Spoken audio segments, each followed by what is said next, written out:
Amarira n'imiborogo, intimba ndetse n'amaganya akabije nibyo biri kugaragara ku maso ya buri wese, yaba uwabonye cyangwa yumvise iyi nkuru y'ubu bwato bwa Meridi bwabashe kuba bwarohama. Nk'uko uri kubireba ni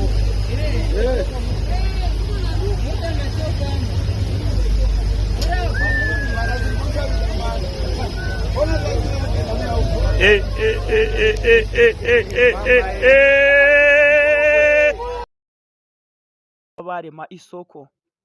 Abaturage bari bishimye banezerewe, ubona ko bafite akanyamuneza mu bwato bunini bwa leta ya Kongo. Aha ngaha niho baje kuba bahasigira ubuzima, habura n'ubara inkuru. Video ngiye kubereka yafashwe n'abandi bari mu bundi bwato hakurya, kugeza ubwo ubwato bwaje kuba bwarohama hagashira amasaha agera ku 8, leta nta kintu yari yabikoraho. Ibyatumye bamwe mu baturage ba hano Minova bavuga ko leta nta bushobozi cyangwa se nta bushake yagize mu kuba yarokora bamwe muri aba ngaba, ati byibuze iyo harokoka n'uwo kubara inkuru. Amafoto yacicikanyijwe ku mbuga nkoranyambaga ndetse no ku bitangazamakuru, byaba ibyandika ndetse n'ibivuga mu buryo bw'amashusho.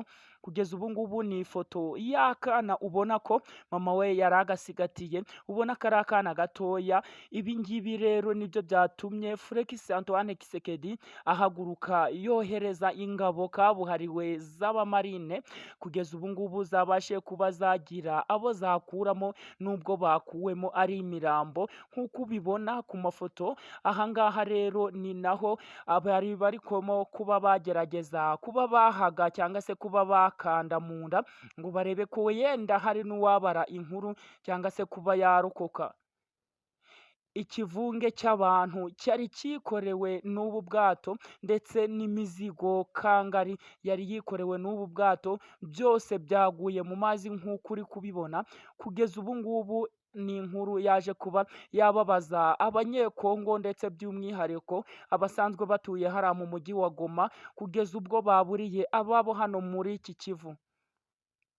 Reka tuze kubasesengurira akantu ku kandi, tuze kuvuga kuri iyi nkuru, turongera tuvuge nanone ku ntambara iri muri politike ndetse iri muri leta hariya muri leta y'u Burundi, aho rero ishaka CNRD ndetse na FDD bimaze kuba byahangana. Kugeza ubu ngubu senateri Ndikuyiryayo akaba arimo gushirwa mu majwi ko ashobora kuba yahita akora kudeta. Ni nyuma y'uko kandi ingabo zo mu mutwe wa Red Tabara nazo zigeregereje igihugu, dore ko zimaze kuba zakinjira hafi mu birometero 2 zirimo kwinjira mu gihugu, aho zimariye kucumu ingabo z'u Burundi. Uyu mutwe wa Red Tabara ni umutwe usanzwe urwanya leta y'u Burundi, kugeza ubwo rero wabashe kuba watangira kugenda wigarurira uduce hariya Nyarushonga ndetse na Burambya. Inzara iri kuhavuza ubuhuha ndetse n'ihirikwa rya Ndayishimiye, ndetse turaza kubabwira abajenerali bo ku rwego rwo hejuru babashe kuba bakiyomora kushaka CNRD ndetse na FDD prime. Turaza kubabwira akantu ku kandi. Reka tuze rero kuba twasobanura akantu ku kandi, turebere hamwe aya makuru tuze gusobanukirwa. Wowe nguhaye kaze wamaze kuba wakanda subscribe, ndetse nawe niba utari wayikanda ugeze aha ngaha bwa mbere, ndagusaba kugira ngo uyikande. Amakuru n'ibiganiro tuzajya tukugezaho ujye ubasha kubibona 5 kuri 5, ndetse tubashe kubana mu makuru n'ibiganiro tugenda tunyuza aha ngaha. Nguhaye ikaze rero wowe wamaze gukanda sub, kandi niba utari wayikanda nawe bikore aka kanya. Reka tuze kuba twahera akantu ku kandi. Ahagana mu masaha moya y'igitondo, ubwato bwa Meridi bwari bwikoreye imizigo y'abantu ndetse n'abantu muri rusange. Abantu barenga 100 bwabashe kuba bwashituka hano Minova, ndetse buza kuba bwafata inzira nzuru ndetse na Burengo bwerekeza Goma, kuba abaturage bajana y'ibyo kujya basanzwe baremera isoko aha ngaha mu mujyi wa Goma, ari nacyo cyahise giteza iyi mpanuka. Ubwato rero bwari busanzwe bwikorera imizigo ndetse n'abaturage bwabashe kuba bwahaguruka aha ngaha Minova buza kwerekeza aha ngaha nyine Goma, ari naho rero bwabashe kuba bwagera mu gace ka Nzuru hafi na Burengo, bubasha kuba bwarohama bwose bwose uko bwakabaye, dore ko ari nta n'uwo kubara inkuru babashe kuba yarokoka. Muri ubu bwato hari harimo abantu barenga 200 nk'uko bikeshwa n'ikinyamakuru ca Okapi gikorera hariya muri leta ya Kongo. Barimo kuvuga ko aha ngaha abantu barenga 200 bashobora kuba bose biroshe mu bwato nk'uko uri kubibona. Aha ngaha rero iyi mpanuka yaje kuba yatera ubwoba abaturage ndetse n'abantu muri rusange. Iyi mpanuka yaje kuba yagaragara nk'aho itinyitse cyane, dore ko abari bare hafi aho ngaho bamwe bagwaye imitima kwa muganga, intembe ni zose zaba izaba ngaba bari barohamye ndetse n'abandi babashe kuba barwara imitima. Ibaze kuba harimo abaturage benshi cyane bari basanzwe batambaye imyenda ibarinda kuba barohama, dore ko bimwe muri ibi ngibi ari byo byahise bituma abayobozi hariya mu burasirazuba bwa Repubulika Iharanira Demokarasi ya Kongo bahaguruka ndetse baza kuvuga ko bamwe mu bayobozi b'ubu bwato bashobora kuba babigizemo uruhari, aho rero umugenzi yemereye kuba yahaguruka yambaye iyi myenda imufasha kuba atarohama, ariko abari bari muri ubu bwato bose uko bakabaye ngo ntari wari wambaye imyenda ibafasha kurohama usibye ababutwaye ndetse n'abandi bayobozi bari bahagarariye ubu bwato muri rusange. Kugeza ubu ngubu imiborogo yaciye mu gace aho ku nkombe z'iki kiyaga cya Kivu harimo kuvugwa amakuru atari meza yo kuba nta n'umwe waba yabashije kurokoka. Ibi ngibi bikashingirwaho bamwe muri abanga leta ya Kisekedi bakavuga ko ibi ngibi rero ari ingaruka mbi za M23, umutwe ukomeje kugenda usakirana n'ingabo z'igisirikare cya leta.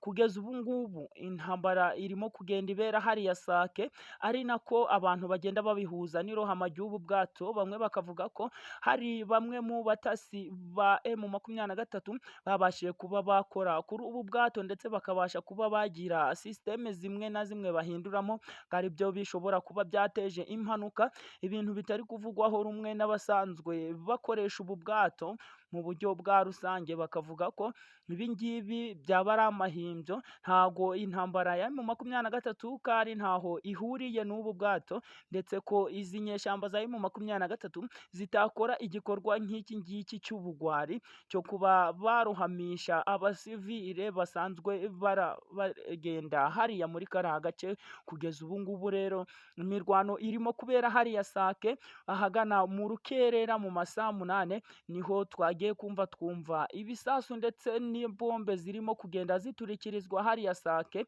dore ko imihanda yose ijya n'iva Goma yafunzwe. Ibi ngibi babishingiraho bavuga ko imihanda Sake Goma ndetse na Minova Goma, imihanda isanzwe ikoreshwa yo ku butaka yose iri mu maboko ya M23, ndetse ko hipakiyemo amabandi yavuye mu mitwe nk'abawazarendo ndetse n'abasirikari batorotse igisirikari cya leta ya Kongo, bityo kari nta muturage wabasha kuba yahanyura cyangwa se ngo babe bakoresha uyu muhanda. Ari nacyo cyatumye rero ubu bwato, kubera ko ariyo nzira yonyine rukumbi yari isigaye yo kuba wanyuramo uvuye hano Minova kugira ngo ugere Goma, ari nabwo bwabashe kuba bwakifashishwa ndetse babasha kuba bapakiramo ibintu byinshi cyane birenze igipimo, ari nacyo gishobora kuba cyateje iyi mpanuka muri rusange.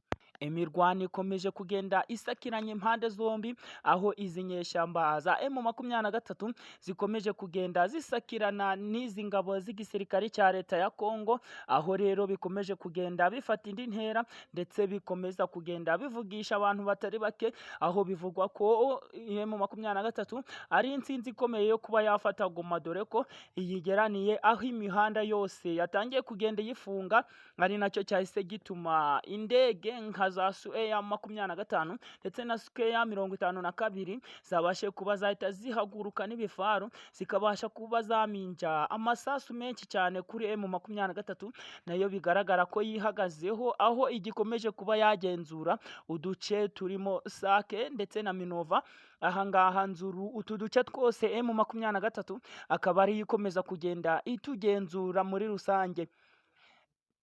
reka tubabwire intambara ndetse n'inkubiri zirimo kubera hariya muri leta ya Evariste Ndayishimiye, ndetse Uburundi bikavugwa ko bugeraniwe n'inyeshyamba mu mutwe wa Red Tabara, aho kugera kuri ubu ngubu igihugu cyamaze kuba cyacikamo kabiri biturutse ku shaka CNRD ndetse na FDD. Kugeza ubu ngubu rero ibintu byaje kuba byasubirwamo, aho senateri Ntikujyayo yabashije kuba yakigaragaza mu buryo bukomeye, ndetse akavuga ko we n'ibirimba agomba kuba yakora kudeta.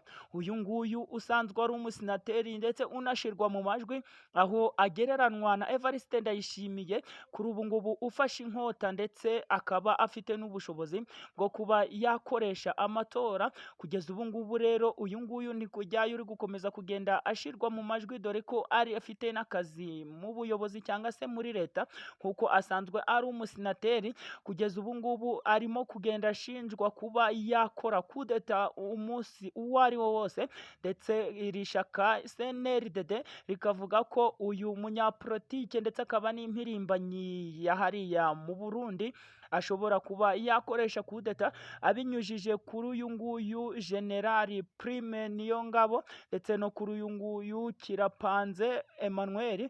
Aba ngaba rero bivugwa ko aribo bajenerali rukumbi leta y'u Burundi yegamiyeho. Aba ngaba bakaba baramaze kwikura mu shaka rya Evariste Ndayishimiye, anari nawe uyoboye kiriya gihugu.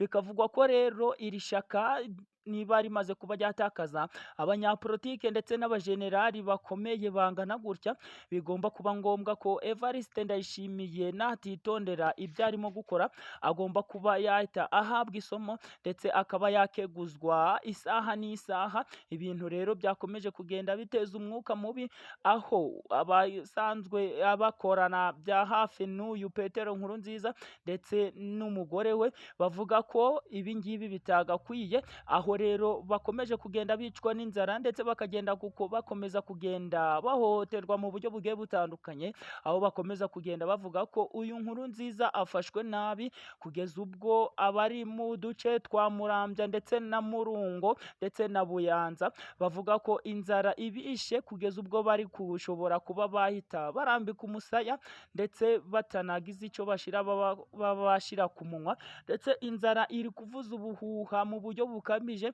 hariya Kikuku ndetse na Bushonga, aho rero abatuye muri utu duce bavuga ko nta muntu n'umwe ugishyira icyo kujya ku munwa, aho Evariste Ndayishimiye we yirirwa avuga ko nta gihugu kirusha ibiryo Uburundi, ndetse ko ngo Uburundi ari ijuru ritoya. Ibi rero nibyo bishingirwaho bavuga ko aba ari kubaca umukenke cyangwa se arimo kubishima hejuru, aho rero byakomeje kugenda bivugwa ko Evariste Ndayishimiye ashobora kuba ari umuntu ufata agatubutse, ndetse ko agomba kuba yakora mu kigega cya leta akagenda yigwizaho imitungo ahantu hagiye hatandukanye, ari byo bimutera kuba yakishima hejuru abanyagihugu.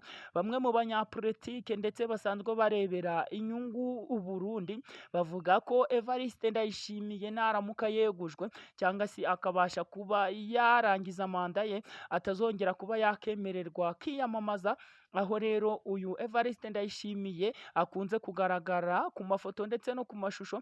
Ahangaha harimo kuvuga ko Uburundi ari ijuru ritoya ndetse ko Uburundi ari Edeni, bityo nta murundi wagakwiye kuba yakicwa n'inzara. Nyuma yo kuvuga ibi ngibi tukumva abaturage barimo gutaka bavuga ko inzara ibishe. Ibi ngibi rero nibyo bikomeza kugenda bitiza umurindi abasanzwe batumva rumwe na leta y'u Burundi, bakavuga ko ibi ngibi Evariste Ndayishimiye yakabaye abiryozwa mu maguru masha, aho gukomeza kumurebera nka perezida, ndetse bakabasha kuba bamukorera na kudeta, bityo akabasha kuba yava ku buperezida, dore ko ngo bamaze gupima bagasanga ubuperezida cyangwa se icyo twakita ziriya nshingano zo kuyobora igihugu cy'u Burundi ntazo afite, dore ko muri Tanzania hari kubarizwa impunzi nyinshi z'abarundi zirimo kuvuga ko zahunze inzara, ndetse ko inzara hariya mu gace ka Tuhu harimo gukomeza kugenda hegera igihugu cya Tanzania, ndetse ko inzara iri kuvuza ubuhuha. Kugeza ubu umutwe wa Red Tabara ukomeje kugenda ugaba ibitero ku gihugu cy'u Burundi, aho ubu ngubu bivugwa ko rero umaze kuba wakwigarurira uduce tugiye dutandukanye, ndetse bikavugwa ko urimo gukubita ahababaza ingabo z'u Burundi zirimo kugenda zihangana nawo umunsi ku munsi, aho rero wakomeje kugenda ufata uduce tugiye dutandukanye hariya mu shyamba rya Muhira, aho basanzwe bafite ibirindiro, ndetse mu ntara ya Cibitoki n'aha ngaha mu Rumonge, aha ngaha rero niho hari gukomeza kugenda habera intambara, ndetse amasasu ndetse n'ibiturika akaba ari byo biri gukomeza kugenda byumvikana